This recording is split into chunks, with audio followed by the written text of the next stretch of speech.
If the wine matters, so does the glass. That is the corporate slogan of tonight's guest, Robert Hall of Bottega del Vino.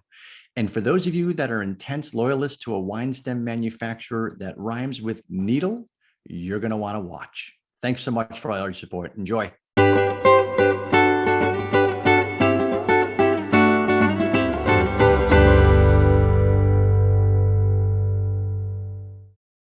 All right, ladies and gentlemen, welcome to episode SIP Educational Tasting number 79. 79 weeks we've been bringing you wine and educational content from just all sorts of exotic locales. And this time I'm in front of a display of stemware. Now, when you think about stemware as it relates to fermented beverages, every single cocktail, every single beer has its own associated stemware. You think about those of us that have spent time behind a bar, you have your rocks glasses, your highball glasses, your blank and blank glasses, gin and tonic, vodka and tonic. You've got your pints, you've got your pilsners. And then when you get to the world of wine, you have all sorts of different stemware. There are probably no fewer than 50 different manufacturers of wine stems. But in all honesty, there's probably 3 or 4 that are worth their salt. And we are particularly fond of one of those. And this fondness comes from a display that you're going to see before your eyes in the next 60 minutes. And it occurred over and over again when we've had our guest in our wine store in Chicago. And in our wine store, many of you have learned that we actually carried several different lines of glasses, but this line of stemware actually sold hands down 5x all the other ones. And we're excited for you to learn about it this evening, direct from the owner of the company. By the way, my name is Martin Cody, co-founder of Cellar Angels. We are a direct-to-consumer wine company focusing exclusively on limited production wineries in Napa and Sonoma. More often than not, these wines are not available outside the winery, and you can only get them, or they're not available at stores. You can either get them at the winery or through Cellar Angels. And the way to enjoy these wines is with a perfect stem, because if the wine matters, so does the glass. And it gives me great pleasure to introduce to you finally, after all this time, ladies and gentlemen, Robert Hall of Bottega del Vino. Robert, good to see you, sir. Hey, Martin, it's good to be back even on Zoom compared to your store, which is so intimate and friendly. And I'm very, very pleased to be here tonight. Cheers. Cheers, us too. And for those of you, Robert is in Tennessee. He does quite a bit of traveling pre-pandemic on stemware. And I'm always fascinated, Robert. We talk to winemakers every single week. And one of the questions we ask them is, how on earth did you get into this crazy business? So I'd be curious, how did you get into glassware? How did you get into stemware? That's a good question, Martin. I have an industrial business that's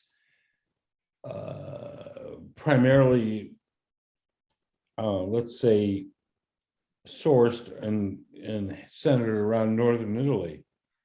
And in the late 90s, I was in Verona, and a friend of a friend introduced me to a restaurant in Verona called Bottega del Vino Crystal, called Bottega del Vino, which was one of the top 5 wine cellars on the planet. And the owner had been experimenting with the new shapes of glasses in the late 90s from Riedel. And he loved them and loved the performance, but couldn't stand the breakage. So then he went out to the Veneto, was a famous wine or glassmaking region, and found a place that could give him a formula for crystal that would give him the shape that he needed, but wasn't fragile and was dishwasher safe. So he started that in the mid-90s, and I got to know him in the years after that. And I brought some glasses back to Chicago, where I lived at the time. Hold that thought right there for 1 second. By the way, those of you that actually purchased a SIP kit that got the wine stem in the kit, you should be drinking, if you got that kit. First, we're going to start with the Madeleine Red Blend, and that's this one. And to give you an idea of what you should pour, you should be doing this side by side. So the first thing you're going to do is grab the BV7 that you have. And if you didn't get a sip kit, but have purchased a BV7 on your own, you're going to see that this is the BV7. Then grab your own stem that you normally have or that you drink out of. And this is the amount you should be pouring of the Madeleine in each one of these.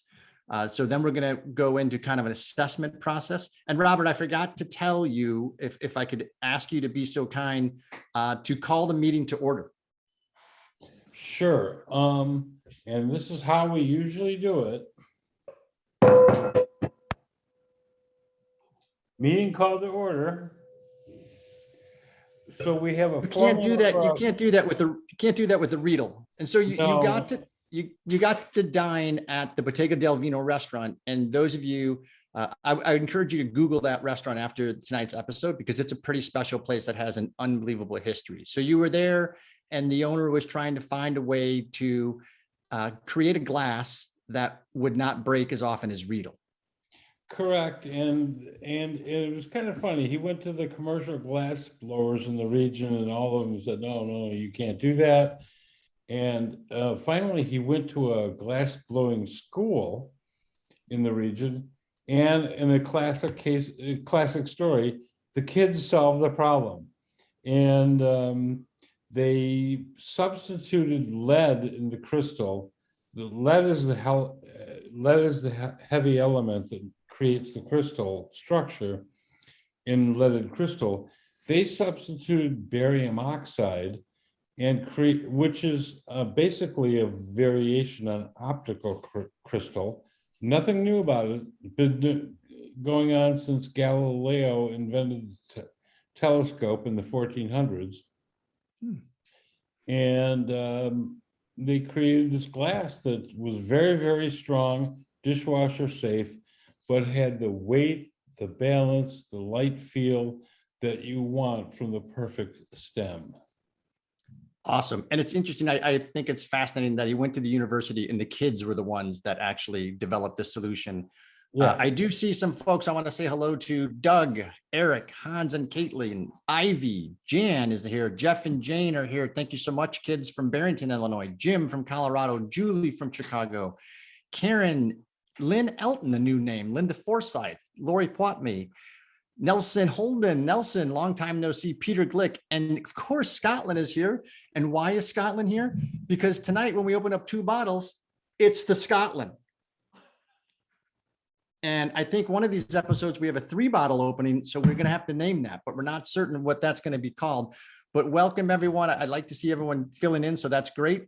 So the students solved the problem by getting the formulaic aspect perfect. So you could have the strength, you could have the durability, you could have the lightness, the fragility. And really, when you talk about durability, you can put these stems in a dishwasher. Is that accurate? Correct. Yes. And that's the preferred methodology for washing them? Yes. And if you want to pull up that care card, what we say is, and I say at home now, so, right, I'm the president of the company, I own it. I can have any glass I want here, right? And when we wash them, the only time I ever break glasses was when I try to wash them by hand. The easiest thing is to put them in the dishwasher. Now, if it's after a dinner party, wait till tomorrow morning. But put them in the dishwasher on the delicate cycle, and when it hits the dry mark, stop it, open the door, the glasses will be fogged up, and then take them out and dry them by hand. That's it. You don't need detergent, you don't need dishwasher soap, just the regular cycle will do. And finish washing them. And we have, yeah. Yes. So do you put them on the top rack? Do you put them on the bottom rack? Does it matter? Well, most of our glasses have to go on the bottom rack because of the height. Okay. Oh, that's right. Because they're 9 inches tall, a lot of them. Yeah. Yep. And just stemware, or do you have them in between plates? How do you have it configured? You just have to have them so they don't vibrate against anything else. That's amazing. Yeah, no. And there are restaurants, many of your clients are from Chicago. Spiaggia washed these glasses for 20 years in a commercial glass washer. Okay, well, let's get into this first wine. And so Okay, I think that's a good idea. we've got these two wines side by side. So I have my first stem is, do you want us to taste out of the non-Bottega del Vino stem first? I want you to take a sniff out of the machine-made stem that the people have, if you wouldn't mind. Take a sniff. Just smell it. I'm sniffing from a wine glass manufactured by a company whose name rhymes with needle. Okay. Okay, and now I would like you to take a sniff from the handmade stem with the name that rhymes with vino. And now let's, if our guests have done that, let's ask for comments about if they perceive any difference. Yeah, I'd be curious if you throw it in the comment side. And maybe I did the wrong thing there. I don't know if we're ready. No, you're good. Okay. Ivy has washed it several times in the dishwasher, never an issue. Julie says she could in fact guess what stem I'm drinking from if that were a poll question. And by the way, as you are commenting, I'll comment after you guys get done commenting because I am. There's the machine made glass. That's hysterical. And then the BV7. Well, I mean, part of my suspicion is the machine made needle glass. I don't get any aroma, quite honestly. I mean, there's nothing there. There is some, I dispute that a little bit, but we'll get to that in the second one. There is something there, but it's not what you want. And we're gonna. Yeah, there is some heat there. We're gonna invite our guests to tell us what it is. Well, Scotland, it's definitely more aromatic on the Bottega del Vino. You have to really stick your nose in the other one. No, Jeff nothing. and Jane. Nothing to discuss. Definitely nothing to discuss. Okay, so why is the anatomy of the glass? I mean, the Bottega glass shape, I don't know, we used to call these tulip glasses in the bar business. But it totally accentuates the bouquet far more. And maybe it's because I can get my nose further in the glass. I don't know. So let's get to that. I would like to get to that after the second wine, all the physical characteristics of the glass, if we can do that. Got it. Okay. So Mission Control, what did you get? Mission Control is Denise, for those of you that don't know. More alcohol on the needle and beautiful aromatic fruits on the Bottega del Vino. So I don't know if you heard that on the glass manufactured stem, she gets more heat and alcohol. And on the Bottega del Vino in the nose, certainly more aromatic fruits. And how do our guests feel about that? Very similar. People are getting much more out of the BV, aromatic, but much more off the, everyone echoes the exact same thing. Okay. Why is that? Okay, so, oh yeah. I'm looking at them now. And folks, I have to thank Denise and Martin for getting me through my first Zoom wine glass seminar. By the way, this isn't just his first Zoom wine glass seminar. When we did our dry run last week, it was his first Zoom session ever. That's true. So Robert is new to technology, so it's a brave new world. He knows wine stems better than anybody, but Zoom commands. So why is walk us through what's happening there? Okay, so there's three things going on with the stem. Oh, wait, let me get this one. Hang on. There are three structural things going on with the stem. First of all, the shape of the bowl is focusing the bouquet here. If our lips are on the glass, what's here? The nose. Our nose. And we know, if you've all done the research, 90% of what we think we're tasting through our mouth is actually coming through our nose. Second, this rolled out rim here is not decorative. It is very, very functional. So if we're drinking wine out of a machine-made glass, this glass puts our lips into an O shape like a fish, and it tends to send the wine straight down the center of our palate. This glass, you don't even know it's happening. It's imperceptible. Spreads our lips out and lets the red wine wash all the way across our palate and hit the receptors in the back of our mouth where the tannins are received from the red wine. And if you taste the two with that information in mind right now, take a sip from the machine-made glass and then another sip from our handmade glass, and with that knowledge in mind, you will see the difference. You won't, that you didn't even know was happening before. No, and it's funny because these needle glasses we've had for years, you're right, they are rounded, they are narrow at the top, and you do make your mouth into a small O to get on the edge of the glass, and the wine tends to just go shooting straight back across your tongue. Correct. Yep. And whereas this rollout rim, again, I'm always uncomfortable being on camera, but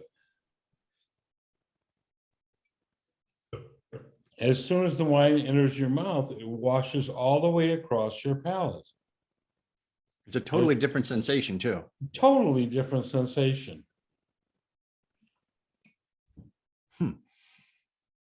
And you actually, and I don't know what the audience is getting, even when I do it with the machine-made glass, you can still swish it around your mouth and it doesn't seem as if you get as much expressive flavor or aromatics as you do by just even taking a sip out of the BV7 glass. Right, because you're frothing the wine. If you've all seen wine tasters do this, you're frothing. I do it with my milk. But having this, again, the idea is to have the glass not be present. The idea is to have nothing but your hand holding the wine and presenting it to your mouth. And the least disturbance from the glass possible is what you want. Interesting. I like the way that's been phrased.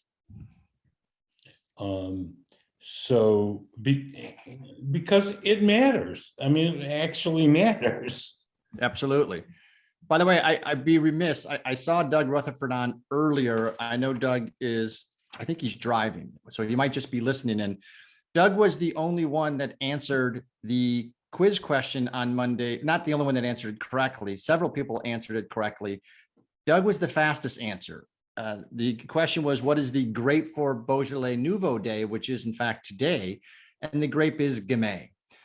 Doug, because Doug has a big heart, told us to keep the $100,000 cash prize and to do with it what we would like. So it was very thoughtful. We he is truly an angel. So we may roll that over, or we may not. We'll have to see what happens next week or the next time around. But there was at least 6 people that got it correct. Doug was just the fastest. So when those emails come out on Monday, there's a quiz question. You got to get to the bottom of it. And those emails have been works of art lately. So thank you, Jan, for your nice comment about that. All right. So the rim, Doug. the rim is functional, and it's rolled, as you said. And also you mentioned lead crystal, a certain formula, but also I know that there's a huge difference between crystal and glass. So a lot of wine stems are just solid glass. What is the difference perception wise by the mouth and everything and durability from wine glasses made out of glass and wine glasses made out of crystal? Okay, so again, a good question. The desire of every wine enthusiast is to have the least barrier between the wine and the palate. And that requires a thin rim. So if I have a glass with a rim like this, which is 1 millimeter thick, out of glass, it's going to be so fragile you could look at it and it could break. But I make it out of crystal, and crystal is a structure. You can go Google crystal structure and you'll see many examples of crystal structures. So this glass has a strength that you could never get out of the same product made in glass. Got it. So you got your 1 millimeter thick rim, which is letting the wine wash right out of the glass onto your palate, and no worries about using it day by day. Okay. And you have, from a portfolio standpoint, you know, a 25 or so different offerings. And what's the methodology and thought process behind creating a new stem for a specific need? How do you do that? That's a really great question. And one of the ones that I really want to address to all the people that are listening and have taken the time to join us with our thanks. So we've all heard for many years that wine glasses are varietal specific from one big company. And we're here to tell you that's a lot of hoo-ah. It's just not true.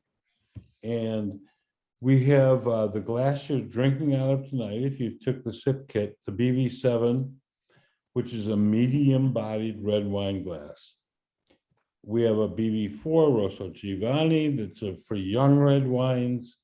And finally, this big, I didn't bring the complete glass home, but just to show you the difference. I've got one. You got one? Yeah, I've got a super Venetian. Okay, well, this is the BV8 on my right as it comes out of the mold, and BV7. BV7 is a 30-ounce glass. BV8 is a 36-ounce glass. It's for your biggest, fullest, big red wines, Grand Cru Bordeaux, Grand Burgundies, the big Italians. It's for your biggest red wines.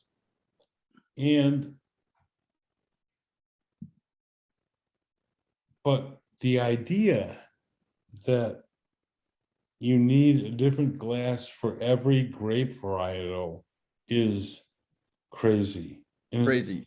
it's just, it can't be supported. And how do we know this? Think about the wide variety, for example, of Pinot Noirs that you've had in your life. Is it a deep Burgundy from France? Is it a big lush fruit bomb from Oregon? Is it some delicate thing in between? how is it possible that there's one glass that optimizes all of those? It doesn't make sense. No, And it's it not true. doesn't. And it's funny because you're right, because the Pinot Noir example is a perfect example, because you could also have another one from New Zealand. There's Pinot Noirs being made all over the place. I'm curious, as the glass gets bigger, what is the appropriate amount of air to wine ratio? Good question. Great question. And the answer is 5-1 is the ideal, one portion wine, 5 parts air. And Doors fans everywhere rejoice. Yeah, one portion, one part wine, 5 part air. And this is another thing that comes up on our real life seminars all the time. My restaurant I go to, I order a glass of wine, they bring it out in that little cortina in a 12-ounce glass, and they pour a 6-ounce pour in a 12-ounce glass and go away. And the idea, of course, is to get you to order another glass. Right. But you have to stop and say, no. Give me 3 ounces of that 6-ounce pour in that 12-ounce glass, so that I can so that the wine can breathe and you can enjoy it more, because the wine can't breathe.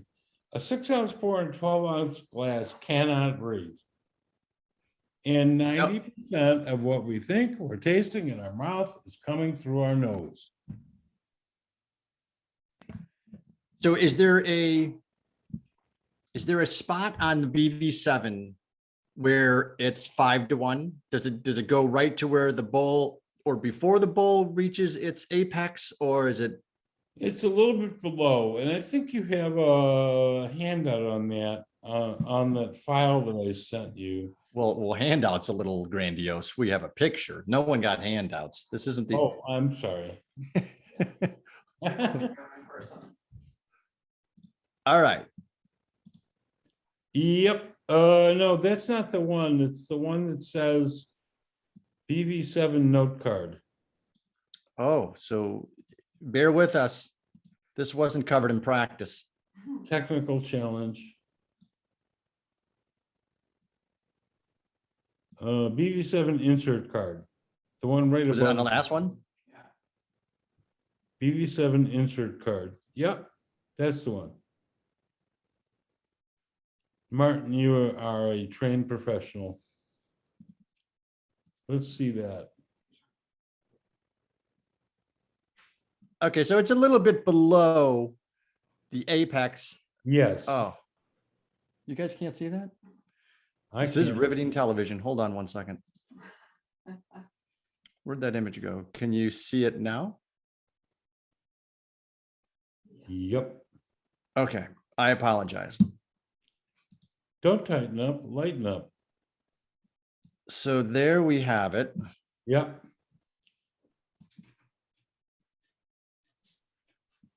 But if you go a little over, it's okay, right?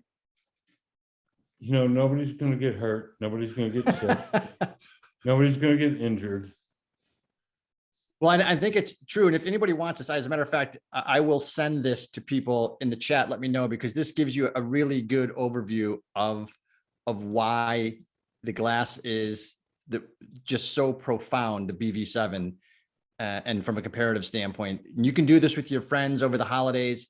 You know, have people over. You will have some person who swears by Needle and has the restaurant series, has the Venum series, has whatever Needle comes out with. I've been to several Needle, and so they're fun, by the way. I go to Needle wine glass tastings a lot. They have a Coca-Cola glass.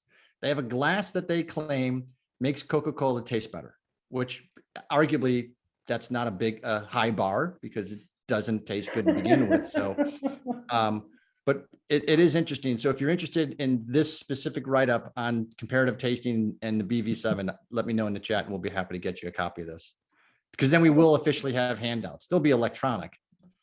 I have a question for people that are listening. How many people have been to a Riedel wine glass tasting? Let's see how many people respond. Okay, Martin has. Let's see. 7 new messages. I'm learning how. Marilyn Manning is on. Jim Brubaker's been to 3 of them, or he's raising 3 hands, which is, I'm going to say 3 of them.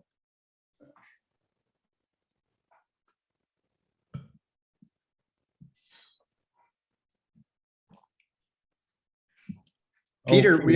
we have a special for you tonight, Peter. You don't have to pay for Yeah. 12. Yeah. Buy 13, get 12. Okay, so I know Scotland has to have been to a Riedel. when Riedel does their wine glass seminars, they have this glass they call a Joker glass. Remember? Yep. Which is this horrible bistro wine glass, right? Right. When we do our comparative wine glass seminars, we bring Riedels to compare. That is true. It's true, and you know that. Yep. Let's see here. Who wants to? Don't 12 glasses of 50. You don't have to pay 50 tonight or through the weekend. You get a special price. Well, we do have, and I'm teasing with Peter. Peter and I go way back. Okay. Hey, Should Peter, we now pour these in a dump bucket? Wink, wink, nudge, nudge, and pour the second wine in these Why glasses? Pooch, why not? Okay, we're done with these. Kitty, can I have like a bowl? A bowl. You're right. When you tilt the machine one way back, it just goes all the way down your throat. Bigger. Oh, no, that's big enough, I think. Thanks. Or do you want to drink this? Okay.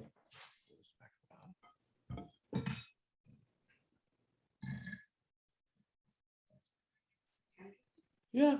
We actually have a code that we're going to give everyone here tonight that is going to take 20% off your purchase of the stemware Bottega del Vino on the Cellar Angels website. And one good thing to know, Robert is brilliant in the aspect of probably about 8 months ago, he loaded up and had containers of crystal sent to his factory here in the States. So he has no supply chain issues right now. I'm not saying that that hasn't occurred in the past when containers have fallen off of ships or ships have sank and that sort of stuff. But right now, these babies are in stock. And so I'm going, go ahead. No, and if anybody needs to give gifts, corporate gifts, we have loads of inventory. We anticipated the problems that were coming up, and we have no supply problems at all. We can take care of your business gifts. We can take care of anything you need. We can gift wrap. We can include personalized cards and drop ship directly to your recipient. No problem. We can make a very personalized gift for you. By the way, for those of you paying attention at home, I just asked Mission Control if she wanted me to take her wine and pour it back in the bottle, and she waved me off and chugged. Not necessary, apparently. So for those of you that are new, these are 2 exceptional wines that we're using tonight. The Madeleine Cuvée is from essentially Napa Valley, from the wine master, Robert Trujillo. I'm sorry, Michael Trujillo. I'm looking at Robert's name. Michael Trujillo. And Michael was the winemaker at Herb Lamb. Michael was the winemaker at Sequoia Grove. About 6 years ago, he hung out his own shingle and decided, hey, I've been making wine for 35 years. I think I want to make it for myself. And the Madeleine Cuvée is named after his daughter. And it is just this exceptional red wine and red blend, cab dominant. The next wine we're going to is from Inspiration Vineyards, the 2018 Galloway Zinfandel. And I don't know if you followed John Phillips on social media. John actually just left yesterday for Burgundy, where he lives now part-time between Sonoma and Burgundy. Probably not a bad thing quite honestly, to learn two different cultures of winemaking. He's been making wine in Sonoma for 20 years. Now he's going to be in Burgundy learning all they have. So really just an exceptional Zinfandel tonight. But Robert, same thing. Do we start at the beginning and do our nose in the glass made? Or Yes, please. We're going to nose the wine first okay. out of the machine made stem. Miss Poitme, I did not flub your name again. Okay, at least on this one, I am getting a little bit more life than I did on the last one. Okay. But hang on.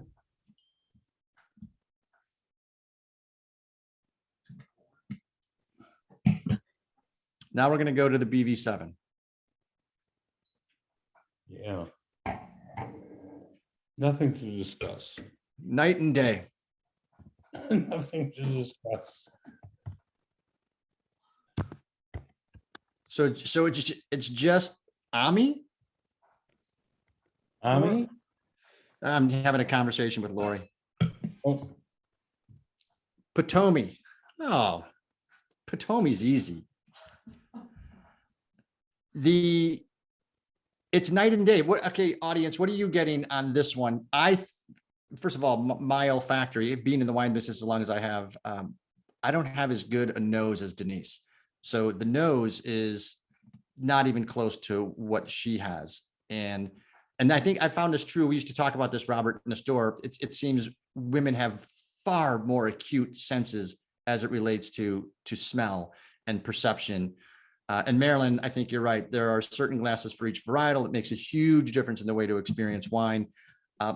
Robert, do you have anything or thoughts on a glass for white wine doing this, or is it the BV4?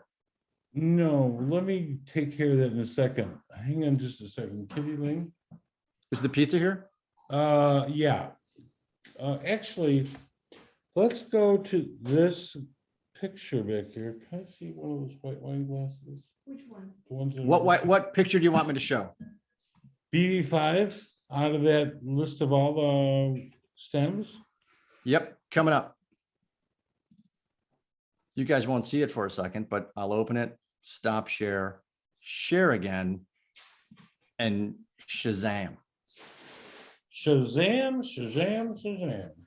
So this is a classic burgundy shaped glass because all the other glass manufacturers can make it in a machine.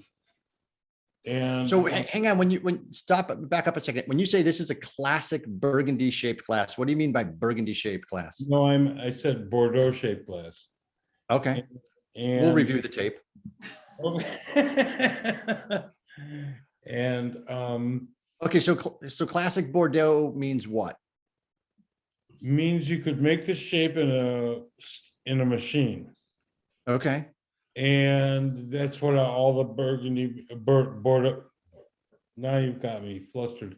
All the Bordeaux guys did, but this is our white wine glass, and we call it a Chardonnay, Cabernet. If a family is looking for one glass to do everything, this is the glass, the BV5 Chardonnay Cabernet. really? Yeah, and go ahead. No, that's interesting because we don't have a BV5. Who doesn't? Well, I don't have one at my house. I'm not faulting you. I live by the BV4 for white wines and some Pinots, but the BV7 is my red. Yeah, and the BV7 is your red. The BV4, which you can put up on the screen here for our friends and neighbors.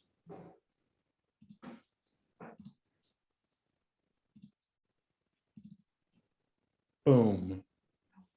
Hang on. Okay, I'm a big fan of that stem. There we go. Yeah. So when you said you do this for the Pinots, for the Pinot Grigios and the white wines, yes, because it's got that slightly rolled out rim. The Pinot Grigio is still a red grape, although they treat it differently, and you can put a white wine in here, no problem. If you've got like a white Burgundy, a big real Chardonnay, you're going to want to put it in a BV5. You're not going to put it in this glass if you have the choice.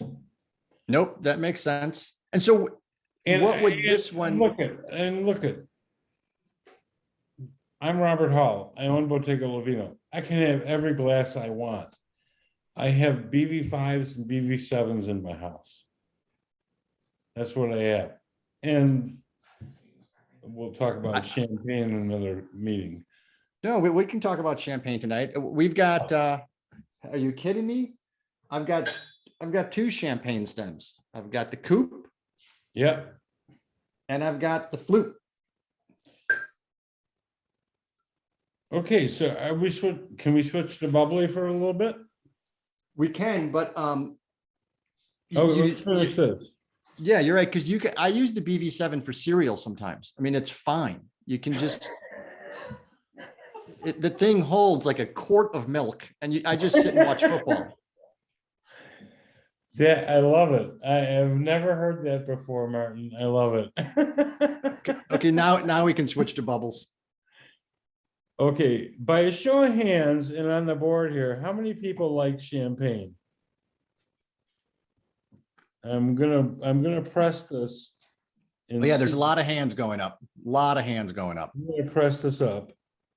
You want to send your message? Yes, please. Okay, now by another show of hands, how many people love champagne? The first one was how many people like champagne, how many people love champagne? Scotland has his hands up, Maryland, his wife's hands up, and their dog's paws up for loving champagne. Maryland, yeah, I'm on board. And thanks for your comments earlier, Maryland. Okay, so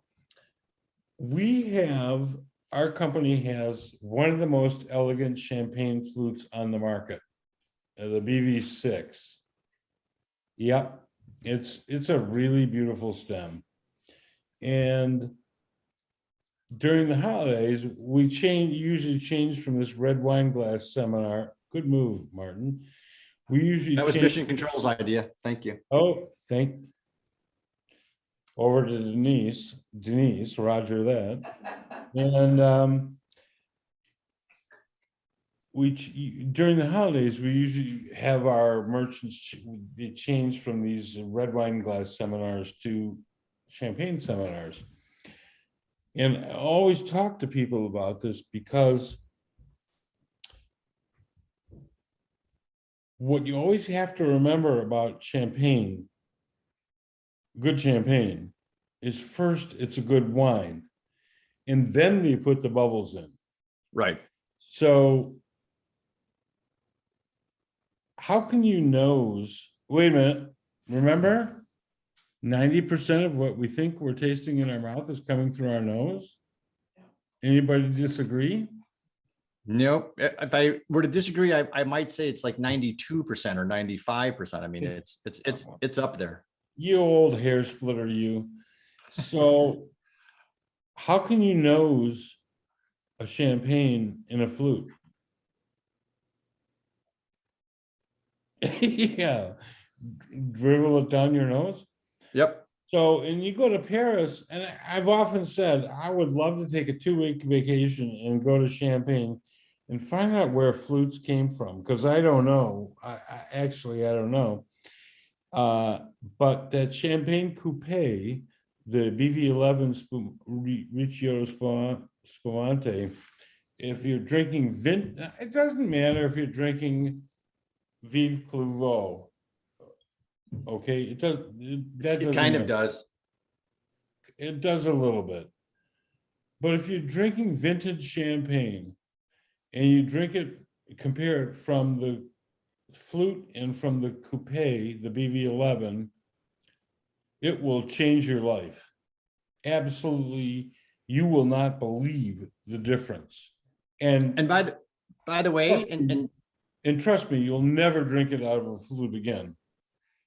I will vouch for that because we recently, Denise and I, we have one of the coupes, but we recently had a great bottle of champagne and we tried it out of this and it was altering, sensory altering. I mean, it was just such a huge difference.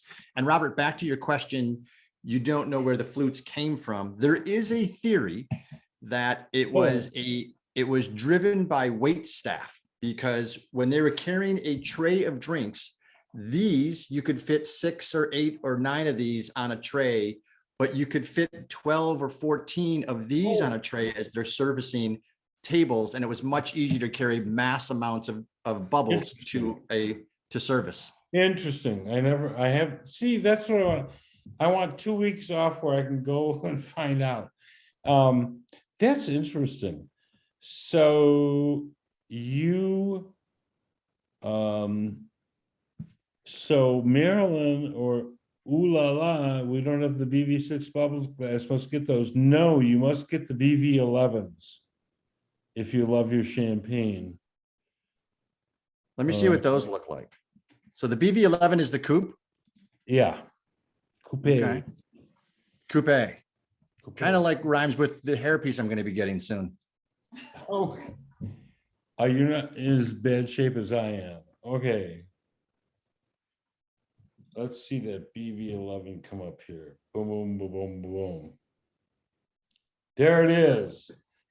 You drink champagne out of that compared to a flute, and it will change your life. I promise you.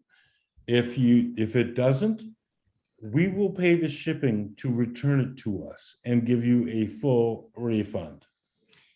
You know what else that will do? And I think this is an important aspect from a standpoint of the holiday season that we're entering into. Yeah. This like all of the BV Bottega del Vino glasses, this is a statement making glass.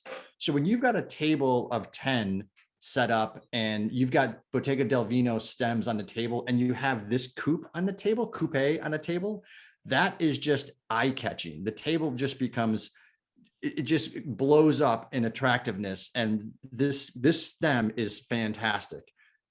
It is a gorgeous, gorgeous piece of stemware. It's been my experience after 20 years in the industry. In most cases, it doesn't matter what plates and silverware you have on the table, nothing will dress the table like good crystal.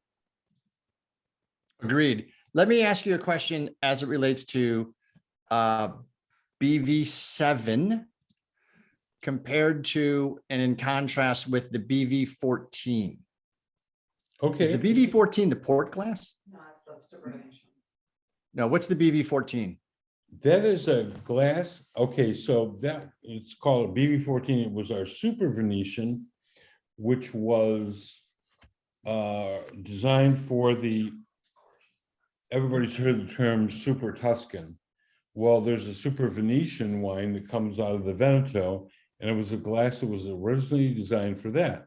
And then one day I was sitting at Janet Trefethen's kitchen table, and we discovered that this was a really great wine glass, really great glass for young California straight Cabernets.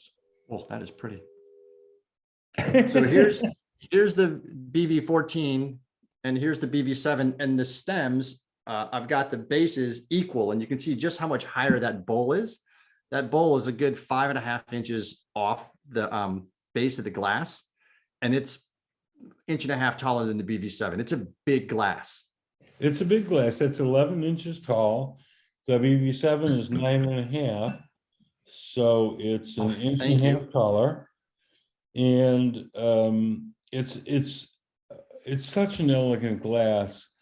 Has anybody ever heard of a winemaker named Michael Martini?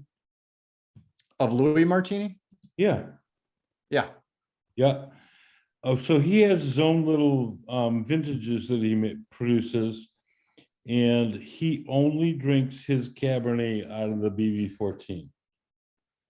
Wow. And I like it.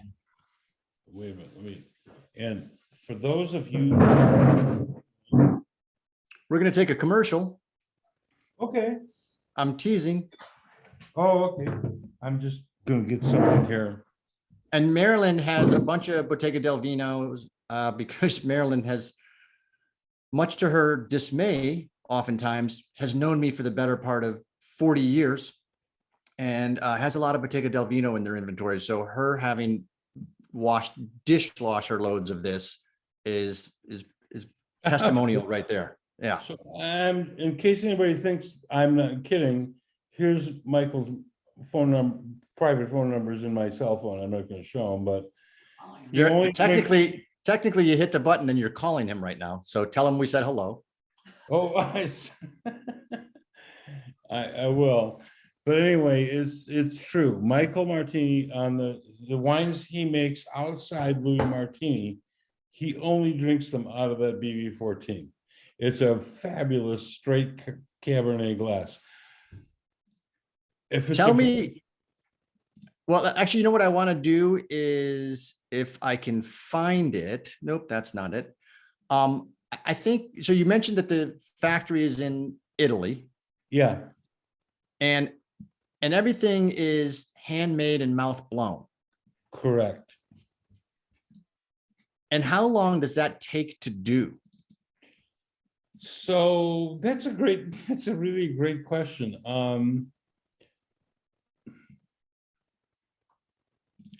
Give me a minute to gather my thoughts. So I'll give you a minute to gather your thoughts and you, there's like 6 people that are involved in this production. And when they get in synchronization and they get going, it's almost like a waltz or a ballet. It works so well. And probably from the beginning of sticking the blowpipe into the furnace to get the gather, what they call the gather, to get the glass, to the time the base is put, to the time the glass is blown and the stem is drawn out and the base is put on, is probably about 4 minutes. oh, wow. And All right. So what are we then- looking at here? Is this the stick that you're talking about back here? This is the yeah, there's a blowpipe on the back of this picture. And this is the start of gather. I didn't have an image of gather, I'm sorry, but anyway, this is the start of it. And then how's the next picture? What are we gonna see next here? The next picture is really it's me on vacation. It's boring, but I'll show you anyway since you asked. Oh, okay. Hang on.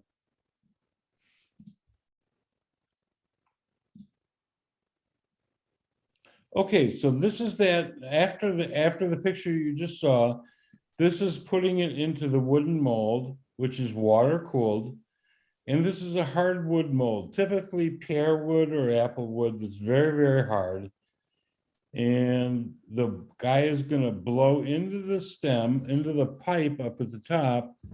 That's his mouth at the other end of it, to expand the gather and form it into the shape that is carved into that mold. So you do not want to lose the wood molds. Well, we get about 400 glasses out of every mold before we have to change them. Really? Yeah, because. And then what do we have? What do we have going on here? Okay, so okay, can you switch to my camera? Oh, no, I can do this. So here's this glass. Okay. Yep. And this is where the blowpipe was up here. And then now let's go back to your picture, the one you just had. And what we're doing here is that stub you saw on the earlier picture. Now we're going to draw that stem out so that we have a place to put the base on. And how do they draw the stem out of the bottom of this? They've got a pair of hardwood tweezers, and they just draw it out. They just squeeze it and draw it out. You could give me a month in this factory and I wouldn't produce one glass. Nope. In fact, we researched this to produce glasses in the United States 11 years ago.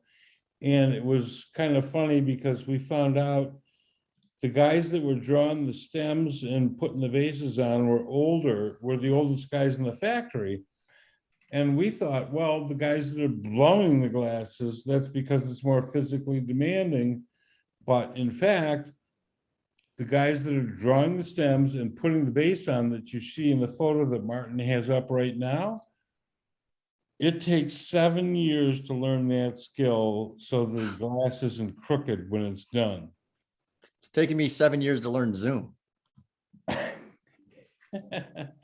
And I wouldn't be here at all if it weren't for you.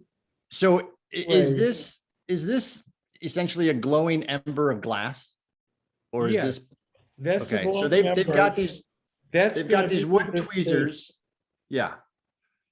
They've got these wood tweezers that they grab this bowl and they grab the appropriate pressure to just pull just delicately enough to extend the stem out. Yeah, and then they've got another set of tweezers that go, they've already done that in here. And then in this picture, they've got another set of tweezers that I think you can see in one of these pictures to flatten that out and create this base. I think I'll there's find that it. somewhere in one of those other pictures. Yep.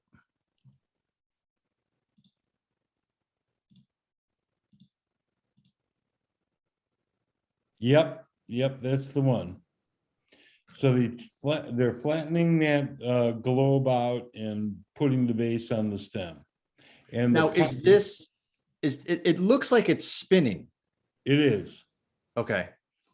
He's So spinning this it is to- kind of like a small wooden press that's squeezing that bulbous of glass, flattening it, and then it's spinning down here Mhm. on this end, spinning the whole thing and flattening it out and any imperfections and stuff like that, so that it just ends up being the disc, the base on top of the stem. That you see So, here. yep. So essentially, the glass from here all the way to the stem is one piece.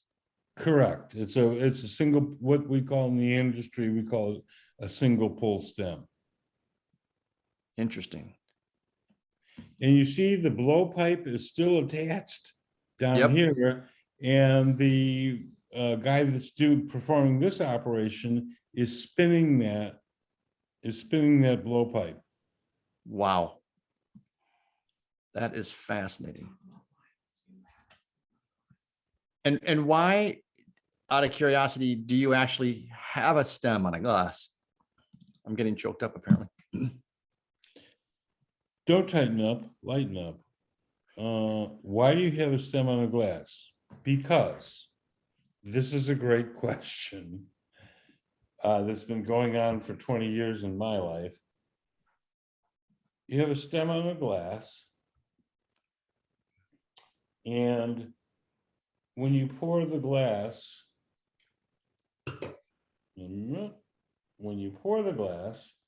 and you want to present it, you have a base and you can present it.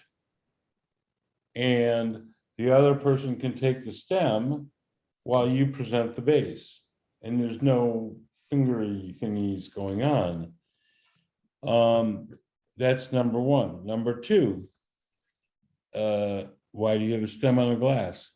Because if you have to hold the glass by the bowl, your hand heat is going to warm up the wine. Okay. That's bad. And that's bad. Everybody knows this, right? So I said for years and for 20 years, we would never produce a stemless wine glass.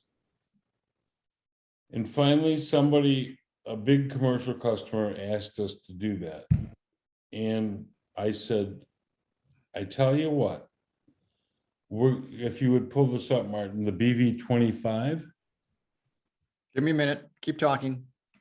Okay. So finally, we produced a glass called our BV25. The name for it in Italian is succo. It means juice glass, juice. So it's a juice glass to us. Don't tell me what you drink out of it. I don't care. But we have there it is, the handmade succo BV25. 4-pack is $100. Only comes in a 4-pack. It's very functional. We use those on the yacht. It's easier. They don't spill. I'm not certain why this is striking laughter from everyone in the room. It's uncanny how many people. Basically, this is a BV4 with no stem. And not basically, that's what it is. Exactly. It's a BV4 with no stem.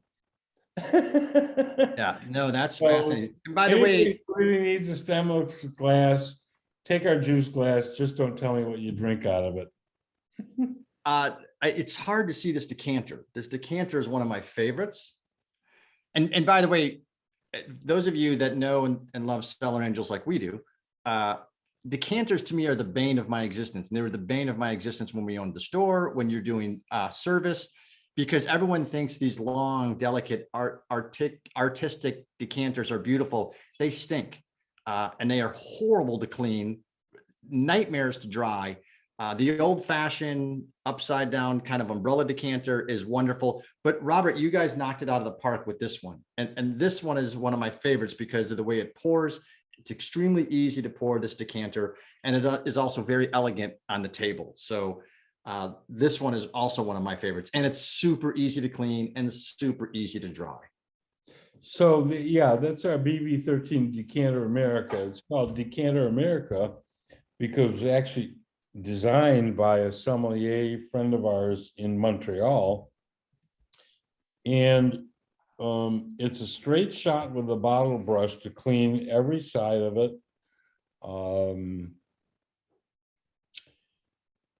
It's very easy to pour out of. It's just it's an extremely practical decanter. Yes, and it also has a very stable base, which I like. And the top is a little bit deceiving your first time because you think you want to pour out of the other end. Bye, Kitty. No, this is my daughter, Tiana. Hi, Tiana. Tiana, what is your favorite wine glass to drink out of?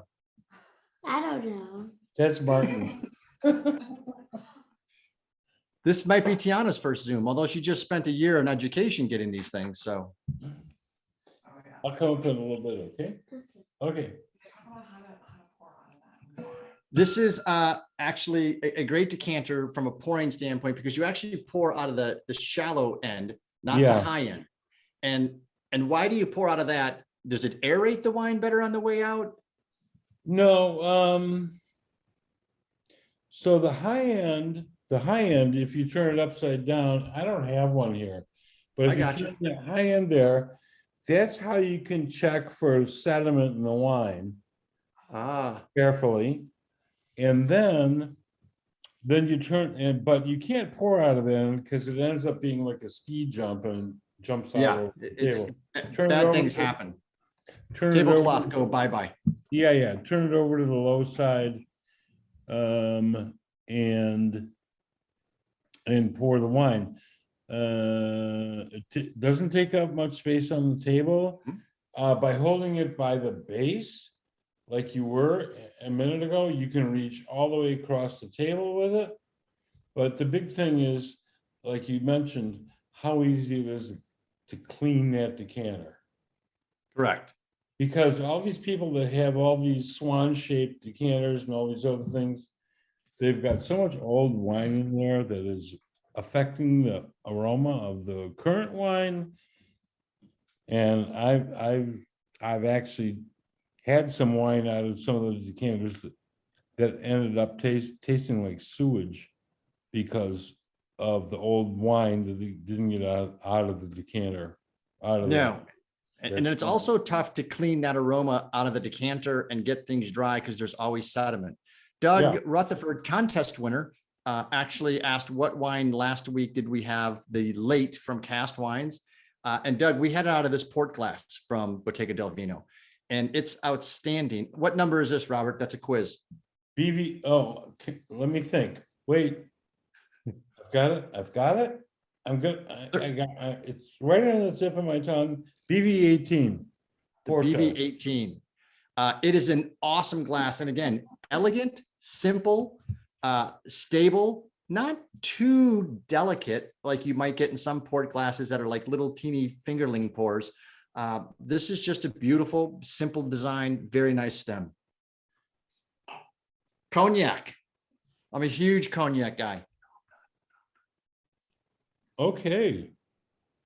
So we have a great stem here with a very short stem, if you can lift it up a little bit, which practically forces you to hold it in the palm of your hand and let the heat from the palm of your hand warm your cognac, like that, exactly. And it's designed for that purpose. That's what it's for, cognac, brandy. Interesting. Awesome. And out of curiosity, you also have what I always referred to as a baby decanter. Now here's the BV7, and here's this cute little booger. What is that for? So the idea behind that was, and by request from customers, if you're entertaining and you wanted to give somebody 2 glasses of wine and not have to pour, it's a half bottle decanter. So a bottle holds 24 ounces or 25, whatever it is. And that decanter holds 2 glasses. So if you're setting a table, you could put one of those decanters in one of those mini decanters in front of each place setting. And it solved a lot of problems. First of all, you weren't passing bottles around to pour other people. Second, it solved the problem of that guest that wanted the 3rd and 4th glass and was, like overdoing it. And third, it was a beautiful presentation. So this is the anti-Martin's decanter. I get it. I hear what you're saying. Okay. Or you could just leave the kitchen with that and go to the fireplace in the living room, and you'd have your 2 glasses of wine with you and not have to go back. You just sit in front of the fire. I like that idea you talked about earlier, or we both mentioned it with regards to how to dress up your table. When you have all of the Bottega del Vino crystal on the table, appropriately set with the coupe sparkling, and then you've got the BV5 and the BV7. And then if you have a table of 12 and you've got you've got 6 of these on the table between each guest, that would be statement making right there. That'd be pretty cool. It is, and especially, I don't know why, but it's really popular in Manhattan. We sell, the orders we get for those are 6, 8, 10, 12, 24 at a time for dinner parties in Manhattan and San Francisco. Yep. Places like that. Any famous people that are diehard Bottega del Vino lovers beyond Cellar Angels? I have to think about if I can. Who are your celebrity customers? Okay, so regular celebrity customers. Oprah. Oprah who? Have you heard of her? Bono. Sonny Bono, deceased. Go on. Ellen. Wait, who's the last one? Ellen. Okay, so we've got Oprah, Bono, Ellen. I'll take people with first names for 500 with one name. Right. Yeah, I'm not going to do that. We're under we treat these people very specially, and Let me think about. No, that's a pretty good A-list right there of people that are longstanding customers for Bottega del Vino. Longstanding, absolutely longstanding. I mean, more than 10 years. And trust me, I totally see Bono walking around Dublin with this and a big old glass of Irish whiskey.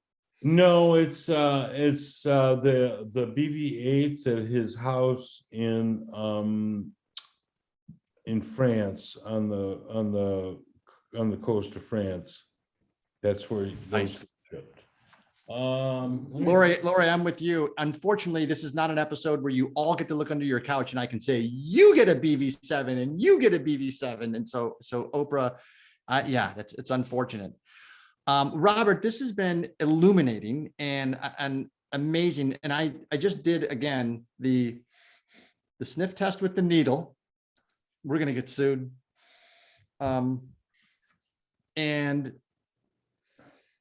the BV7, and it's just not even a comparison. It's night and day, night and day. So before we sign off, I'd like to ask if there's anybody that's logged in here that has any questions they want to ask me. Any questions for Robert?